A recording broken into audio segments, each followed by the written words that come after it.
Hey, Dr. Jeff with Dynamic Spine Chiropractic. A lot of our patients and people ask, is it bad to sit on your wallet, or what does it actually lead to? In this video, we're going to do a deep dive to cover everything related just to that. So there's 5 major things that sitting on your wallet can lead to. We get lower back issues, abnormal spine curves, you can get arthritis over time, sacroiliac joint problems, piriformis syndrome, sciatica. That's just to top the list. So there's a lot more problems it can cause, but we want to focus on these because they're the primary. Now, diving into what does sitting on a wallet actually do? How does it actually mechanically change the pelvis? We have 2 different photos. The photo on the right, the pelvis, underneath the pelvis is the wallet. Right here. So when you have your wallet in your back pocket, it sits under what's called the ischium, or the lower part of the pelvis, and it can create abnormalities in the tilt or the angle of the pelvis. Okay. On the left side here, the pelvis we left out, and you can see how the ischiums are level, pelvis is level, and the spine therefore can stack up straight. Now, typically what happens is this is a thin wallet, so I used mine. I don't keep a lot of stuff in here except for, of course, the necessary Costco card. With this, though, basically what we're looking at is this is only about 1 inch to 1.5 inches thick, so it's not a particularly large wallet.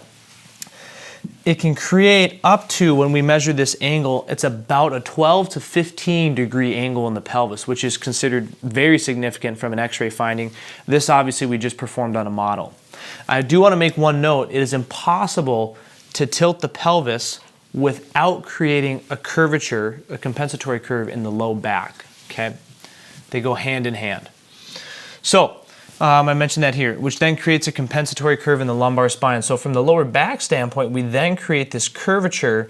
Now, the reason there's a curve in the low back is because when you're sitting uneven, let's use this model for an example. Let's say we have a wallet under the right hip.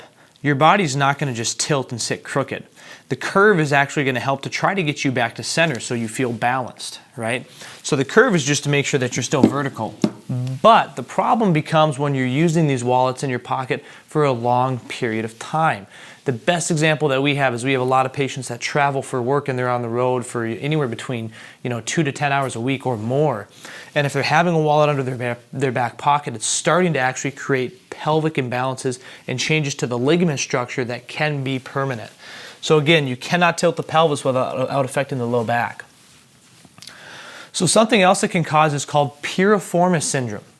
So remember the placement of the wallet. That's going to sit right around this area when you're sitting.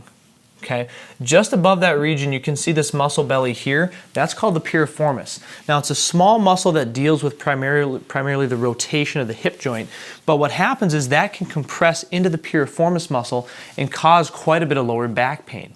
When it gets severe, as you can see, the sciatic nerve travels between the piriformis muscle and the bone. When this gets extremely tight or irritated, it can actually start to irritate the sciatic nerve. So then we can run into sciatica issues where you're getting numbness, tingling, sharp shooting pains down the leg, loss of sensation or loss of feeling, right? So that's more the advanced stages of it. Next is uneven compression of the sacroiliac joints. Now, the sacroiliac joints are right through here. You can see these cracks in the, looks like a crack in the pelvis. That's actually a joint on both sides.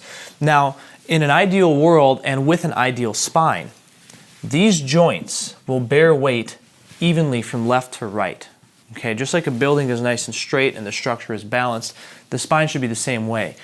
What happens is if we're chronic wallet sitters and we use our wallet a lot, either while we sit or if it's actually permanently deformed the pelvis, it'll create abnormal weight bearing on one SI joint versus the other. So we see this in a lot of people that have back pain on one side or the other, or they have knee pain in the left knee or foot pain in the left foot. They have issues on one side of the body versus both.